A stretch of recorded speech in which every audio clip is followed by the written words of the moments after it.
विद्यार्थी मित्रांनो, पोलीस भरती मेगा टेस्ट सिरीजमध्ये आपलं स्वागत आहे। आपण टेस्ट क्रमांक 12चं विश्लेषण बघणार आहोत। या टेस्टमधील मराठी व्याकरण आणि सामान्य ज्ञान या विषयाला आपण सुरुवात करणार आहोत। तर प्रश्न क्रमांक 51 आहे, शरदाच्या चांदण्यात गुलमोहर मोहक दिसतो। शरदाच्या चांदण्यात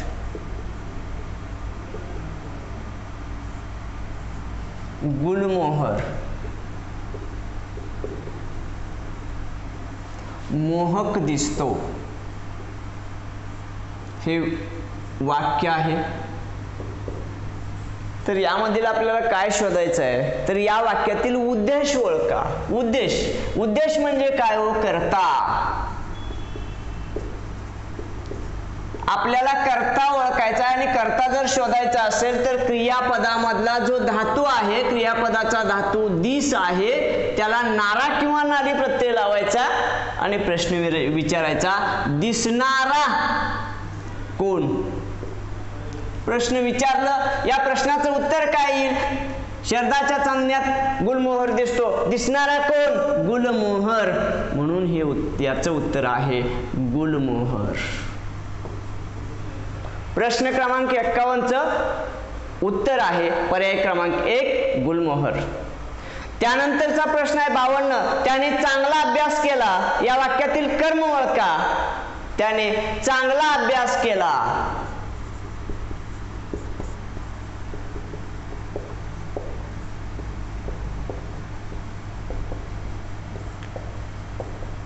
त्याने चांगला अभ्यास केला।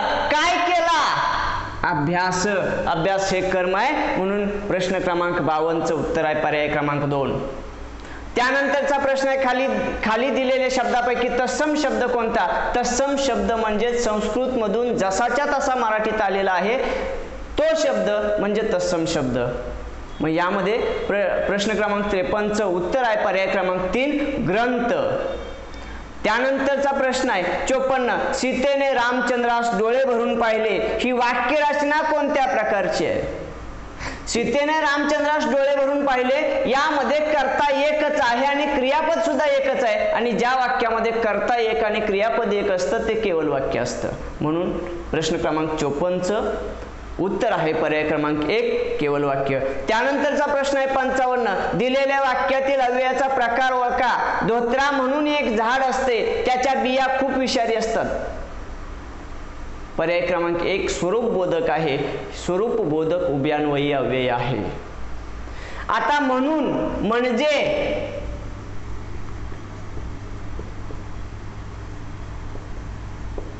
जे की अशा प्रकारचे शब्द वाक्यामध्ये आले तर ते स्वरूप बोधक उभयान्वयी अव्ययाचं प्रकार असतात, ते त्याच वाक्याचं असतं, आणि प्रधान वाक्याचा विश्लेषण किंवा स्पष्टीकरण गौण वाक्यामध्ये दिलेलं असतो। म्हणून प्रश्न क्रमांक 55चं उत्तर आहे पर्याय क्रमांक 1 स्वरूप बोधक। त्यानंतरचा प्रश्न आहे 56, खालील दिलेल्या पर्यायातून अव्ययी भाव समास नसलेला पर्याय निवडा। आता अव्ययी भाव समासाची उदाहरणं कशी असतात? संस्कृत मधील शब्द असेल तर त्याला उपसर्ग जोडलेला असतो, मराठीतला शब्द असेल तर त्याच शब्दाची पुनरावृत्ती झालेली असते।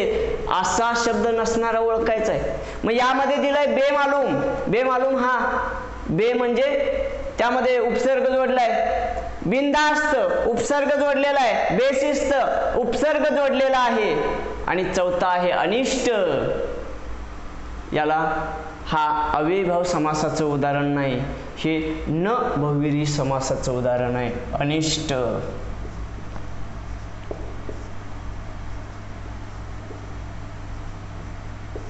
बहुव्रीही समासाचं उदाहरण आहे। जे इष्ट नाही ते किंवा नाही इष्ट जे ते हे न बहुव्रीही समासाचं उदाहरण आहे। म्हणून प्रश्न क्रमांक 56चं उत्तर आहे पर्याय क्रमांक 4 अनिष्ट। त्यानंतरचा प्रश्न आहे 57, अलंकार ओळखा। तिचे मुख जणू चंद्रच। आता जणू वाटे गमे आणि भाषे हे अलंकारामध्ये शब्द आले की तो उत्प्रेक्षा असतो. म्हणून या प्रश्नाचं उत्तर आहे पर्याय क्रमांक 4. त्यानंतर 58 झटकन पटकन ही कोणत्या प्रकारची क्रियाविशेषण अव्यय आहेत? तर अनुकरण दर्शक. झटकन म्हणजेच झटझट, याचाच अर्थ झटझट. पटकन म्हणजेच पटपट, म्हणजे पटपट झटझट म्हणले की आपल्याला लक्षात येते की हे अनुकरण दर्शक. पटकन झटकन ह्या शब्दामध्ये आपल्याला संदिग्धता निर्माण होण्यासारखी अवस्था निर्माण होते, पण तसं नाही. याचा अर्थ झटझट होतो, याचा अर्थ पटपट होतो, म्हणून हे अनुकरण दर्शक क्रियाविशेषण अव्यय आहेत. म्हणून प्रश्न क्रमांक 58चं उत्तर आहे पर्याय क्रमांक 3. त्यानंतरचा प्रश्न आहे 59. पुढील वाक्यातील प्रयोग ओळखा. रामूने कुत्र्यास हाकलले. प्रयोग ओळखायचा आहे. रामूने कुत्र्यास हाकलले. बघूया.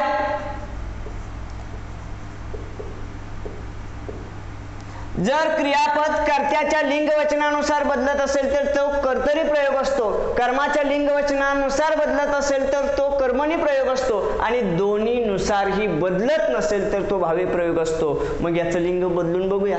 रामूच्या ऐवजी सीता. सीताने कुत्र्यास हाकलले. हाकललेच राहिले, त्यात बदल नाही झाला. याचं लिंग बदलूया.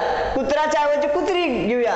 रामूने कुत्रीस हाकलले. हाकलले मध्ये कुठलाही बदल झालेला नाही. म्हणजे कर्त्यानुसार किंवा कर्मानुसार क्रियापदामध्ये बदलच झाला नाही तर ते भावी प्रयोगाचं वाक्य असतं. म्हणून प्रश्न क्रमांक 59चं उत्तर आहे पर्याय क्रमांक 1 भावी प्रयोग. त्यानंतरचा प्रश्न आहे 60. हंस या शब्दाचा विरुद्ध लिंगी शब्द ओळखा. हंस, हंसी. हाही प्रश्न बऱ्याच वेळा येतो. हंसच्या विरुद्ध लिंगी आहे हंसी. हेच लक्षात ठेवायचं. हंसी न पर्यायामध्ये हमखास असतो, पण तो चुकीचा आहे. हंसी बरोबर आहे. म्हणून प्रश्न क्रमांक 60चं उत्तर आहे पर्याय क्रमांक 3. त्यानंतरचा प्रश्न 61. पोर या शब्दाचे लिंग कोणत्या प्रकारचे आहे? स्त्रीलिंगी, पुल्लिंगी, नपुंसकलिंगी तिन्ही मध्ये येतं. तो पोर, ती पोर, ते पोर तिन्ही मध्ये येणार हा शब्द आहे पर्याय क्रमांक 4. त्यानंतरचा प्रश्न आहे 62. उंदीर या नामाचे अनेक वचन कोणते? बघूया. उंदीर, उंदीरचं अनेक वचन उंदीरच राहतं. असं का? आकारांताशिवाय इतर कोणतीही पुल्लिंगी नामं घेतली तर त्यांच्यामध्ये एक वचन आणि अनेक वचनामध्ये बदल होत नाही. मग बघूया आपण. हे एक वचन, अनेक वचन.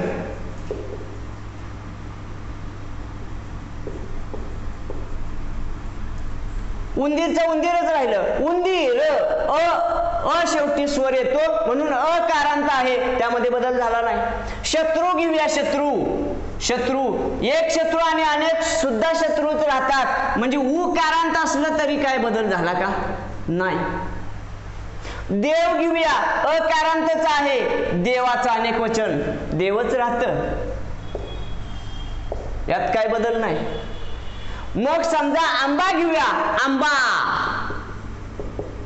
आंबाला बला काना आय, आकारांत आहे. आंबाचं अनेक वचन एक आंबा झाला, आणि जास्त आंबे असतील तर आंबाचं आंबे होतं.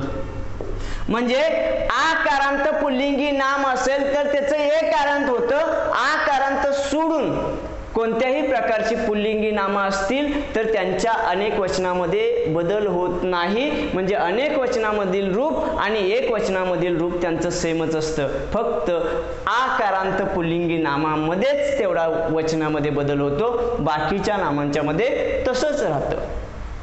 अजून एखादा आकारांत घेऊया. कुत्रा घेऊ. कुत्रा, कुत्राचं अनेक वचन काय होईल? कुत्रे. ठीक आहे. म्हणून प्रश्न क्रमांक 62चं उत्तर आहे पर्याय क्रमांक 3 उंदीर. त्यानंतरचा प्रश्न आहे 63. सामान्य नामाचे अनेक वचन होऊ शकते परंतु विशेष नाम व भाववाचक नामाचं अनेक वचन होत नाही. हे वाक्य, हे विधान टिंब पर्याय क्रमांक 1 सत्य आहे. कारण सामान्य नामाचं अनेक वचन होतं, विशेष नामाचं आणि भाववाचक नामाचं अनेक वचन होत नाही. आणि जर त्या विशेष नामाचं किंवा भाववाचक नामाचं अनेक वचन केलं तर ते त्या वाक्यामध्ये सामान्य नामाचं कार्य करतं. म्हणून हे विधान सत्य आहे. प्रश्न क्रमांक 63 उत्तर आहे पर्याय क्रमांक 1. त्यानंतरचा प्रश्न आहे 64. प्रामाणिकपणा हे कोणते नाम आहे? भाववाचक नाम. प्रामाणिकपणा, पणा प्रत्यय लागलाय. नवला आई प्रत्यय लागलाय. पाटील की प्रत्यय लागलेला आहे. अशा प्रकारची प्रत्यय लागलेली जी नामं आहेत ती भाववाचक नामं आहेत. म्हणून प्रश्न क्रमांक 64 उत्तर आहे पर्याय क्रमांक 3. त्यानंतरचा प्रश्न आहे 65. पुढील शब्दाचा विग्रह ओळखा. पित्राज्ञा.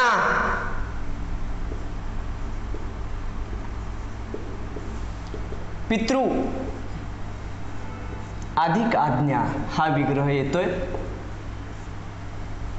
पितृमध्ये ऋषी आहे आणि आ ही स्वर संधी आहे. दोन्ही स्वर एकत्र येतात. म्हणून प्रश्न क्रमांक 65 उत्तर आहे पर्याय क्रमांक 4 पितृ अधिक आज्ञा.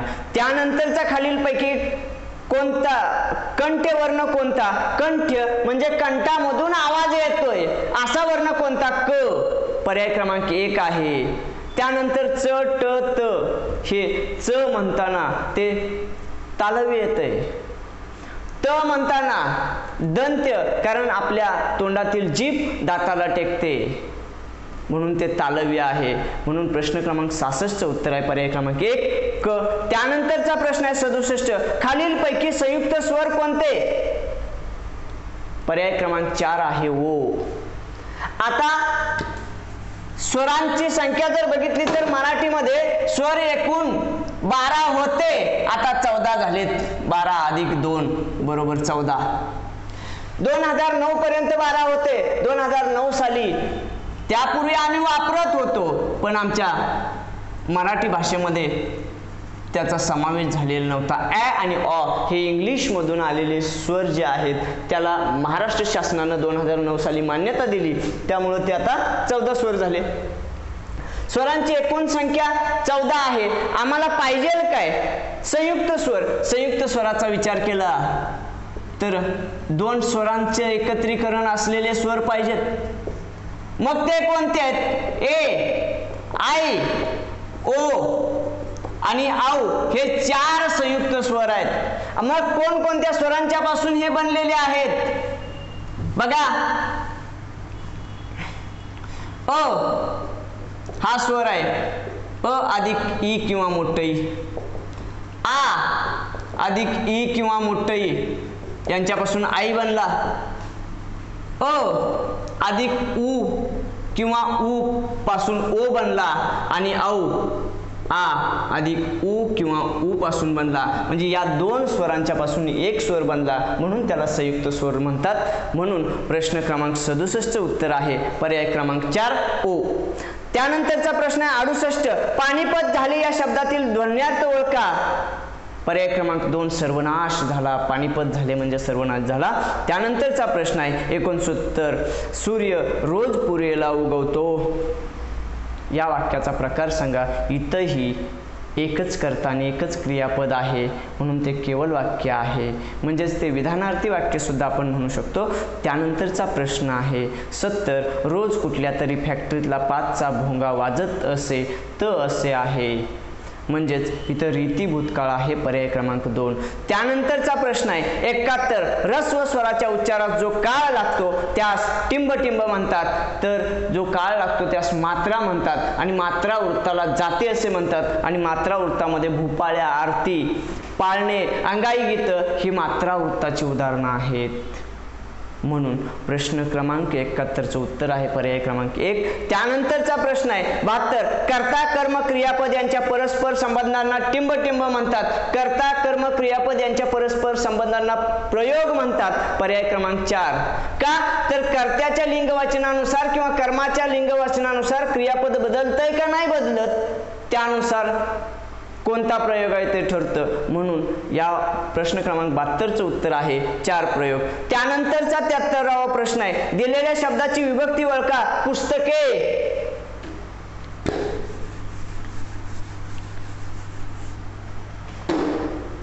पुस्तके याला कोणती विभक्ती? पुस्तके क अधिक ए, म्हणजे याला ए ही विभक्ती जोडलेली आहे. हा ए हा विभक्ती प्रत्यय कोणाचा आहे? तर तृतीयाचा आहे. तृतीयाची विभक्ती प्रत्यय कोणते आहेत? ने, ए, सी ही एक वचनामधली आहेत आणि अनेक वचनामधली नी, सी, ई आणि ही अनेक वचनामध्ये प्रत्यय लागतात. म्हणून ए हा विभक्ती प्रत्यय तृतीयाचा आहे. म्हणून प्रश्न क्रमांक 73 मधील उत्तर 73चं उत्तर आहे पर्याय क्रमांक 3 तृतीया. त्यानंतरचा प्रश्न आहे 74, दिलेल्या शब्दाचा समानार्थी शब्द ओळखा. सहोदर पर्याय क्रमांक 3 भ्राता. त्यानंतरचा प्रश्न आहे 75, शुद्ध लेखनदृष्ट्या अचूक शब्द ओळखा. अचूक शब्द आपल्याला परिच्छेद हा अचूक शब्द आहे. म्हणून प्रश्न क्रमांक 75चं उत्तर आहे पर्याय क्रमांक 1. मित्र हो, मराठी व्याकरणचा भाग संपलाय. त्यानंतर आपण सामान्य ज्ञान या विषयाकडे वळू. प्रश्न क्रमांक 76, सातपुडा पर्वतातील सर्वात उंच शिखर कोणते? सातपुडा पर्वत हा महाराष्ट्राच्या उत्तरेला आहे. महाराष्ट्राच्या उत्तरेला असणाऱ्या महाराष्ट्रामधून तो बहुतांश मध्य प्रदेशमध्ये आहे आणि त्याचा थोडासा भाग म्हणजे महाराष्ट्रातील नंदुरबार जिल्ह्यामध्ये आणि अमरावती जिल्ह्यामध्ये आहे. महाराष्ट्रातल्या नंदुरबार जिल्ह्यामध्ये सातपुडा पर्वताचा जो भाग येतो त्याला तोरणमाळ पठार म्हणतात आणि नंदुरबार जिल्ह्यामध्ये सातपुडा पर्वताचा जो भाग येतो त्याला तोरणमाळ पठार म्हणतात. आणि अमरावती जिल्ह्यामध्ये सातपुडा पर्वताचा जो भाग येतो त्याला गाविलगड टेकड्या या नावाने ओळखतात. आता या अमरावती जिल्ह्यातल्या गाविलगड टेकड्यामध्ये बैराट नावाचं शिखर आहे आणि तोरणमाळ पठारावर जे हे आहे ते अस्तंबा नावाचं शिखर आहे. आता अस्तंबाची उंची 1325 मीटर आहे आणि बैराटची उंची 1177 मीटर आहे. आता हे महाराष्ट्रातील आहे, म्हणजे सातपुडा पर्वतातील महाराष्ट्रातील सर्वात उंच शिखर कोणतं असेल तर ते म्हणजे अस्तंबा आहे. म्हणून प्रश्न क्रमांक 76चं उत्तर आहे पर्याय क्रमांक 2 अस्तंबा. त्यानंतरचा प्रश्न आहे 77, ग्रंथालय चळवळ कोणत्या समाजसुधारकांनी सुरू केली? तर ग्रंथालय चळवळ ही लोकहितवादी म्हणजेच गोपाळ हरी देशमुख यांनी सुरू केलेली आहे. पर्याय क्रमांक 4. त्यानंतर प्रश्न क्रमांक 78, किनारी मैदानी प्रदेशाला ओरिसामध्ये काय म्हणतात? प्रश्न क्रमांक 1 उत्कल या नावानं ओळखलं जातं. भारतामध्ये हा आपला भारत देश आहे. भारत देशाच्या पश्चिमेला अरबी समुद्र आहे, इकडं बंगालचा उपसागर आहे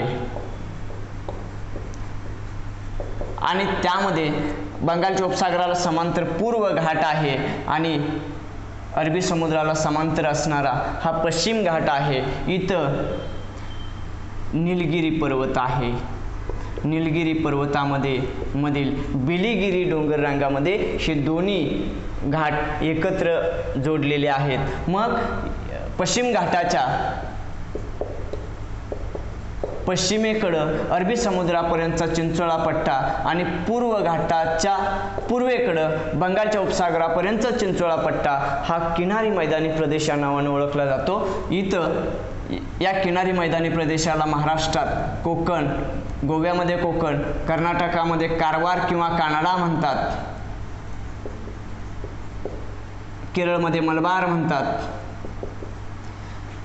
तामिळनाडू आणि आंध्र प्रदेशमध्ये कोरोमंडल या नावाने ओळखतात आणि ओरिसामध्ये उत्कल या नावाने ओळखतात. म्हणून ह्या प्रश्न क्रमांक 78चं उत्तर आहे पर्याय क्रमांक 1 उत्कल. त्यानंतरचा प्रश्न आहे 79 टिंब या वर्षामध्ये सोलापूर हा महाराष्ट्राचा परिपूर्ण जिल्हा बनला. महाराष्ट्रच बनला 1960ला, तेच वर्ष आहे परिपूर्ण जिल्हा बनण्याचं. आता महाराष्ट्र निर्मितीच्या वेळी 26 जिल्हे महाराष्ट्रात होते, आता ते 36 झालेले आहेत. त्यानंतरचा प्रश्न आहे 80 आम्हा घरे LED योजना टिंब राज्यात सुरू करण्यात आली. पर्याय क्रमांक 4 ओरिसा राज्यामध्ये सुरू करण्यात आलेली आहे. त्यानंतरचा प्रश्न आहे 81 भारतामध्ये महाभियोगाची कारवाई सुरू असलेले पहिले न्यायाधीश कोण होते? तर व्ही रामास्वामी. पर्याय क्रमांक 1 हे पहिले आहेत, पण आजपर्यंत कोणत्याही न्यायाधीशांच्यावरती महाभियोग मंजूर झालेला नाही. महाभियोगाची कारवाई सुरू केली, मात्र मंजूर झालेला नाही. म्हणून प्रश्न क्रमांक 81चं उत्तर आहे पर्याय क्रमांक 1. त्यानंतरचा 82 आहे ONGCचा तृष्णा गॅस प्रकल्प कोणत्या राज्यात येणार आहे? तर पर्याय क्रमांक 2 त्रिपुरा राज्यामध्ये येणार आहे, ईशान्येकडे. त्यानंतरचा प्रश्न आहे 83 मूलद्रव्याच्या वर्गीकरणाचा जनक असे कोणास संबोधतात? मूलद्रव्याच्या वर्गीकरणाचा जनक डोबेरायनर यांना संबोधतात. मग डोबेरायनर हे यांनी काय केलं?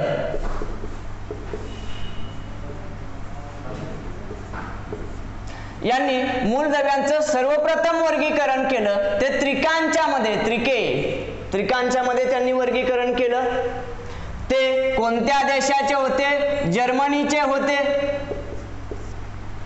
आणि मूलद्रव्यांचं वर्गीकरण करण्यासाठी अणुभारांकाचा चढता क्रम वापरला.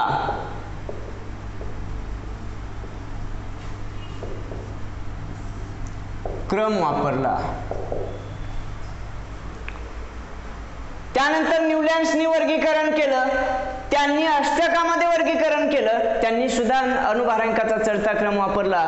त्यानंतर मेंडेलिव्हनी वर्गीकरण केलं, ते रशियन शास्त्रज्ञ होते, त्यांनी सुद्धा अणुभारांकाच्या चढत्या क्रमाचाच वापर केला.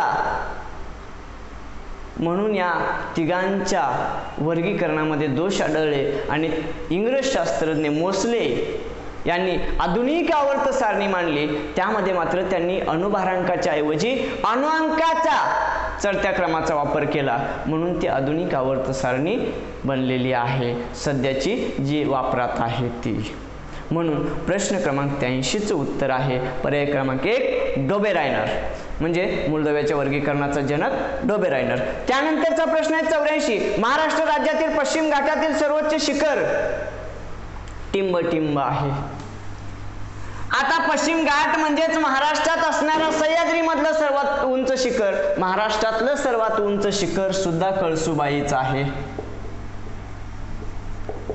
त्याची उंची आहे 1646 मीटर. महाराष्ट्रातलं सर्वात उंच शिखर कळसुबाई हेच सह्याद्री पर्वतात आहे आणि महाराष्ट्रामधल्या भागामध्ये आहे. उत्तर सह्याद्री मधलं ते शिखर आहे आणि महाराष्ट्रातलं सर्वात उंच शिखर आहे. म्हणून प्रश्न क्रमांक 84चं उत्तर आहे पर्याय क्रमांक 2 कळसुबाई. त्यानंतरचा प्रश्न आहे 85 अंटार्क्टिकामधील पहिल्या भारतीय मोहिमेचे नेतृत्व कोणी केले? प्रश्न क्रमांक 2 SZ काशीम. पर्याय क्रमांक 2. प्रश्न क्रमांक 85चं उत्तर आहे पर्याय क्रमांक 2 SZ काशीम. त्यानंतरचा प्रश्न आहे 86 तेलंगणा राज्याची निर्मिती कोणत्या दिवशी झाली? तर तेलंगणा राज्याची निर्मिती 2 जून 2014 या दिवशी झाली. पर्याय क्रमांक 1 म्हणजे तेलंगणाची निर्मिती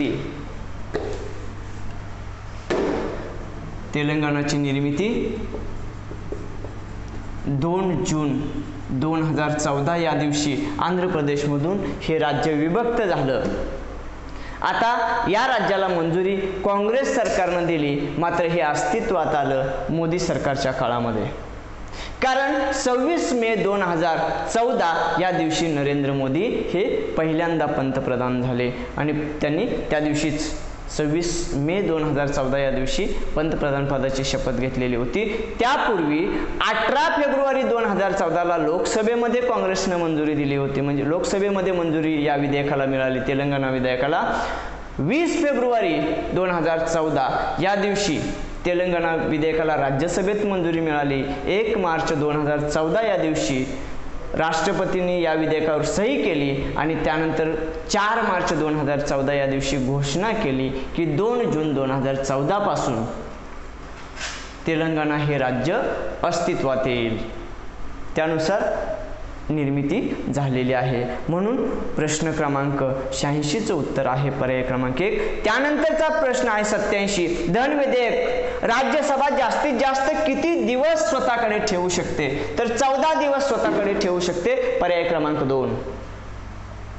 का?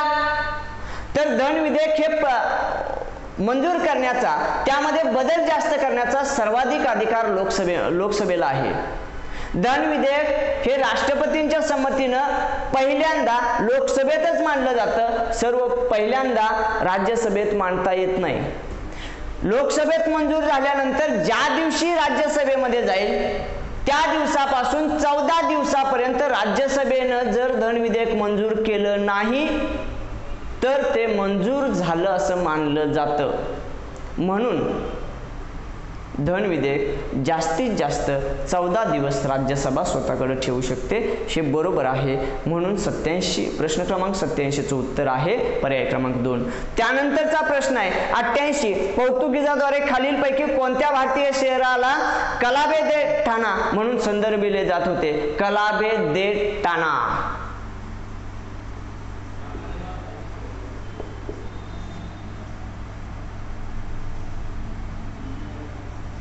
दे टाणा हे ठाणे, आजचा आपला ठाणेला संबोधलं जात होतं. म्हणून प्रश्न क्रमांक 88चं उत्तर आहे पर्याय क्रमांक 2. त्यानंतरचा प्रश्न आहे 89. ऑलिम्पिक पदक पटकावणारी पहिली भारतीय महिला खेळाडू टिंब आहे, पर्याय क्रमांक 4 कर्णा मल्लेश्वरी. प्रश्न क्रमांक 90. खालीलपैकी कोणत्या वर्षी पंचवार्षिक योजनेमध्ये खंड पडला? तर बघूया कोणत्या वर्षी खंड पडला. आता पंचवार्षिक योजना किंवा आर्थिक वर्ष आपलं जे सुरू होतं ते 1 एप्रिल या दिवशी आणि आर्थिक वर्ष संपतं ते 31 मार्च या दिवशी. बघूया पहिली पंचवार्षिक योजना 1951 ते 56, म्हणजे याचा अर्थ असा असतो की 1 एप्रिल 1951 या दिवशी सुरू झाली आणि 31 मार्च 1956 या दिवशी संपली. पहिली पंचवार्षिक योजना झाली. दुसरी 1956 ते 61, तिसरी 1961 ते 66. त्यानंतर मात्र खंड पडला, पहिला खंड. कसा काय? तर 1961 ते 66 या काळामध्ये 1962 साली चीननं आक्रमण केलं, 1965 साली पाकिस्ताननं आक्रमण केलं आणि त्याच दरम्यान दुष्काळही पडला. ही सगळी संकट या पंचवार्षिक योजनेच्या दरम्यान आली. त्यानंतर पुढच्या पंचवार्षिक योजनेचं नियोजन करण्यासाठी आमच्याकडे पुरेशी साधन संपत्ती किंवा आर्थिक व्यवस्था राहिली नाही. म्हणून आम्ही एक वार्षिक योजना राबवण्याचं ठरवलं आणि ती सुरुवात झाली 1966 पासून 67 पर्यंत पहिली वार्षिक योजना. त्यानंतर 1967 ते 68 दुसरी वार्षिक योजना, एक वर्षाची योजना. 68 ते 69 तिसरी वार्षिक योजना राबवली.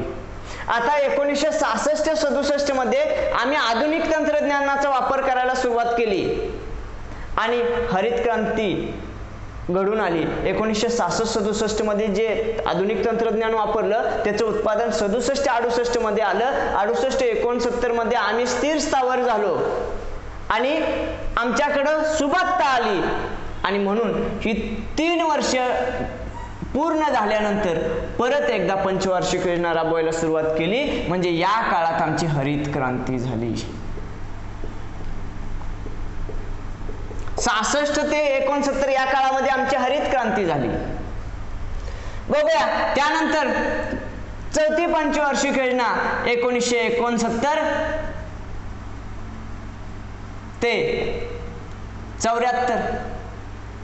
5वी पंचवार्षिक योजना 74 ते 79 व्हायला पाहिजे, मात्र 1977-78 साली काँग्रेस विरोधी सरकार, मोरारजी देसाईंचं सरकार आलं, जनता दलाचं सरकार आलं आणि त्यांनी आल्यानंतर 1974 ते 79 या काळामध्ये असणारी पंचवार्षिक योजना 78 सालीच थांबवली, म्हणून ही 78 सालापर्यंतच चालली आणि त्यांनी पंचवार्षिक योजना राबवण्याऐवजी सरकती योजना राबवली आणि मात्र सरकती योजना राबवली कुठून कुठपर्यंत 1978 पासून 80 पर्यंत त्यांची योजना पुढे सरकली, मात्र त्यांचं जनता दलाचं सरकार पडलं आणि नंतर काँग्रेसचं सरकार आलं आणि त्यांनी मग ही सरकती योजना बंद केली आणि 6वी पंचवार्षिक योजना सुरू केली 1980 ते 85. त्यानंतर 7वी 85 ते 90. 7वी पंचवार्षिक योजना झाल्यानंतर परत एकदा ब्रेक पडला 90 ते 92 या काळामध्ये. 1990 ते 92 खंड. म्हणजे खऱ्या अर्थानं या पंचवार्षिक योजनांच्या मध्ये खंड कुठं पडला तर 90 ते 92 हे तिसरा खंड झाला.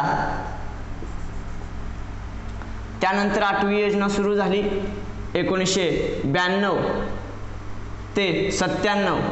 9वी योजना 97 ते 2002.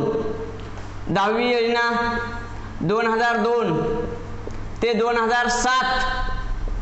11वी योजना 2007 ते 2012 आणि 12वी योजना 2012 ते 2017 अशी होती. मात्र 2014 साली नरेंद्र मोदी सरकार म्हणजे काँग्रेस विरोधी सरकार आलं, त्यांनी 31 डिसेंबर 2014 पंचवार्षिक योजना थांबवली.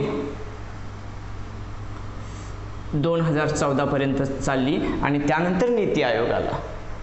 म्हणजे खऱ्या अर्थानं खंड कुठं कुठं पडला, पहिला खंड, दुसरा खंड आणि तिसरा खंड. म्हणजे 1966 ते 69, 1990 ते 92 आणि 1978 ते 80 हे 3 खंड आहेत. यापैकी कोणता काळ यामध्ये आहे तर प्रश्न क्रमांक 90 मध्ये पर्याय क्रमांक 3 आहे 1966 ते 69.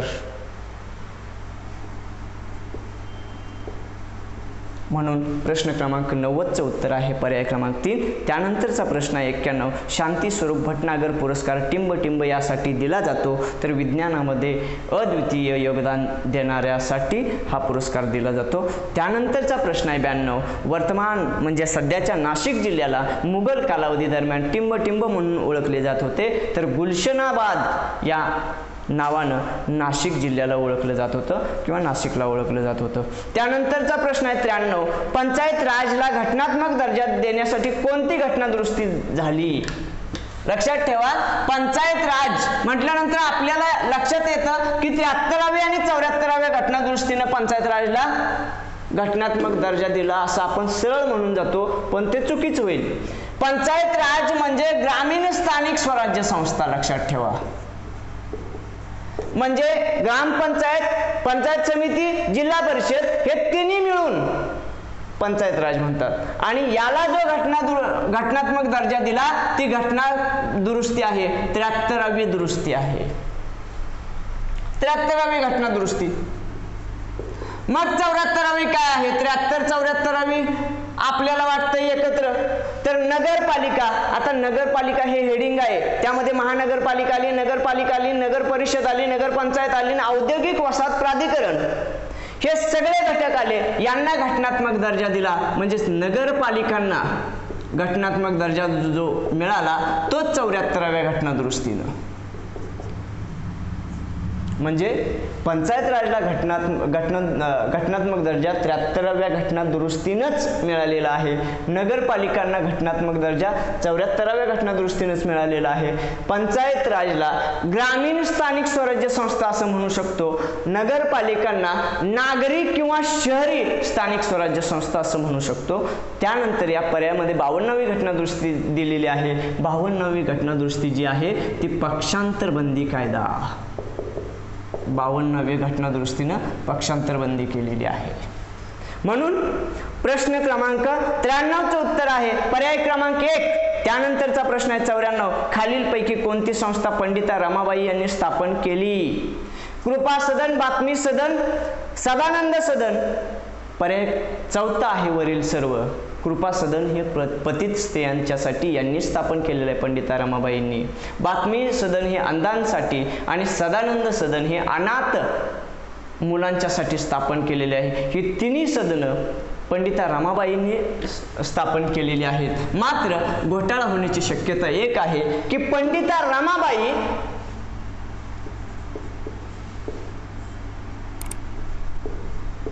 आणि रमाबाई रानडे ह्या 2 व्यक्ती वेगवेगळ्या आहेत. आता रमाबाई रानडेंच्या बाबतीत एक सेवा सदन फक्त सोडलं तर बाकीची सगळी सदनं पंडिता रमाबाईंनी स्थापन केलेली आहेत. म्हणजे कृपा सदन असेल,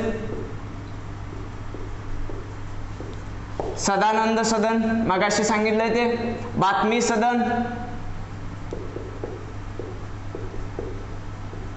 ही सदनं जी आहेत ती पंडिता रमाबाईंच्या आहेत. त्यापैकी एकच सेवा सदन जे आहे ते रमाबाई रानडेंचं आहे, हे लक्षात ठेवा. म्हणून प्रश्न क्रमांक 94चं उत्तर आहे पर्याय क्रमांक 4. त्यानंतरचा प्रश्न आहे 95. टिंब या वर्षामध्ये सोलापूर नगर परिषद ही नगर परिषदेच्या इमारतीवर राष्ट्रीय झेंडा फडकावणारी भारतातील पहिली नगर परिषद बनली. बरोबर आहे. 1930 साली जो सविनय कायदेभंग चळवळ सुरू केली त्यावेळी सोलापूर नगर परिषदेवर आपला राष्ट्रीय झेंडा फडकवलेला होता. म्हणून या 95चं उत्तर आहे पर्याय क्रमांक 1 1930. त्यानंतरचा प्रश्न आहे 96. दिल्ली जवळील यमुना नदी टिंबमुळे प्रदूषित झालेली आहे. पर्याय क्रमांक 1 असंस्कारित मैला पाणी सोडले जाण्यामुळे. त्यानंतरचा प्रश्न आहे 97. सन 1969 मध्ये किती बँकांचे राष्ट्रीयकरण झाले? राष्ट्रीयकरण म्हणजे सरकारच्या मालकीचं करणं आणि खाजगीकरण म्हणजे सरकारच्या मालकीचं जे आहे ते खाजगी क्षेत्राला विकणं.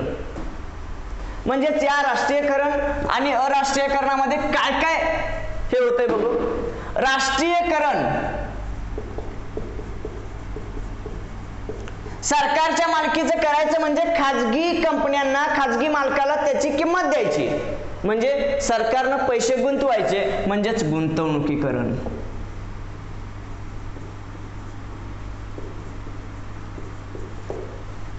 मग खाजगीकरण किंवा अराष्ट्रीयकरण म्हणजे काय?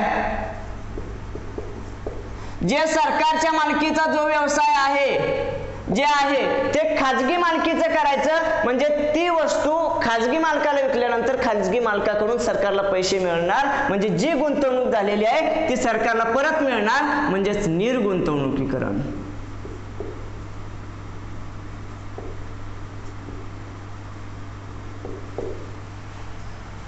आता आमच्या बँकांचं राष्ट्रीयकरण केलंय. किती बँकांचं? 1969 साली 14 बँकांचं राष्ट्रीयकरण केलं. 14 बँका. त्यासाठी अट काय होती? देशामध्ये 50 कोटीपेक्षा जास्त ठेवी असणाऱ्या जेवढ्या बँका असतील तेवढ्या सर्व बँकांचं राष्ट्रीयकरण करायचा निर्णय झालेला होता. म्हणजे 50 कोटीपेक्षा जास्त ठेवी असणाऱ्या 1969 साली 14 बँका सापडल्या. त्या सगळ्या सरकारच्या मालकीच्या केल्या. त्यानंतर एकदा राष्ट्रीयकरण झालं. 1980 साली 6 बँकांचं राष्ट्रीयकरण केलं. त्यासाठी अट होती 200 कोटीपेक्षा जास्त ठेवी असणाऱ्या जेवढ्या बँका असतील त्यांचं राष्ट्रीयकरण करायचं ठरलं. आणि 200 कोटी ह्या 6 बँकांच्या ठेवी होत्या म्हणून यांचं राष्ट्रीयकरण झालं. म्हणून प्रश्न क्रमांक 97चं उत्तर आहे पर्याय क्रमांक 1 14. त्यानंतरचा प्रश्न आहे 98. ऑपरेशन फ्लड योजना कशाशी संबंधित आहे? ऑपरेशन फ्लड योजना म्हणजेच श्वेत क्रांती, म्हणजेच धवल क्रांती, म्हणजेच दूध महापूर योजना दूध उत्पादनाशी संबंधित आहे. मग बघूया कोणकोणती क्रांती कशाशी संबंधित आहे. हरित क्रांती कशाशी संबंधित आहे? अन्नधान्य उत्पादन म्हणू आपण. अन्नधान्य उत्पादनाशी संबंधित हरित क्रांती. धवल क्रांती म्हणजेच श्वेत क्रांती, त्यालाच पांढरी क्रांती पण म्हणू शकतो. धवल, श्वेत ही दूध उत्पादन वाढवण्यासाठीची आहे. पीत क्रांती कोणती? तेलबियांचं उत्पादन, म्हणजे तेल उत्पादनासाठी. निळी क्रांती कशासाठी आहे? मत्स्य उत्पादन.